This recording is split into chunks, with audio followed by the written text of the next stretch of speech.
आमच्या उल्हास माझा न्यूज चॅनलला सबस्क्राईब करा, बेल आयकॉन दाबा आणि पहा उल्हास माझाच्या बातम्या सर्वात आधी आपल्या मोबाईल स्क्रीनवर. डोंबिवली गोळवली परिसरात भंगाराच्या गोडाऊनला भीषण आग.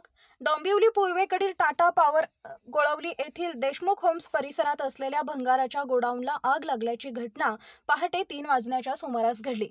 या परिसरात पत्रे ठोकून भंगाऱ्यांचं गोडाऊन उभे करण्यात आले होते. या गोडाऊनमध्ये कापडाच्या चिंध्या, प्लास्टिकच्या बॉटल, पिशव्या, लाकडी सामान मोठ्या प्रमाणात असल्याने क्षणार्धात आगीने रौद्ररूप धारण केलं होतं. या आगीमुळे परिसरात धुराचं साम्राज्य निर्माण झालं होतं. या दुर्घटनेत सुदैवाने जीवितहानी झाली नाही. आगीची माहिती मिळताच तत्काळ अग्निशमन विभागाच्या 7 ते 8 गाड्या घटनास्थळी दाखल झाल्या. पाण्याचे टँकर देखील मागवण्यात आले. अग्निशमक दलाच्या कर्मचाऱ्यांकडून आगीवर नियंत्रण आणण्यासाठी युद्धपातळीवर काम सुरू करण्यात आले.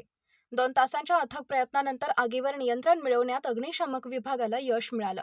सुदैवाने या दुर्घटनेत कोणतीही जीवितहानी झाली नाही. आगीचं कारण मात्र अद्याप अस्पष्ट आहे. आमच्या उल्हास माझा न्यूज चॅनलला सबस्क्राईब करा, बेल आयकॉन दाबा आणि पहा उल्हास माझाच्या बातम्या सर्वात आधी आपल्या मोबाईल स्क्रीनवर.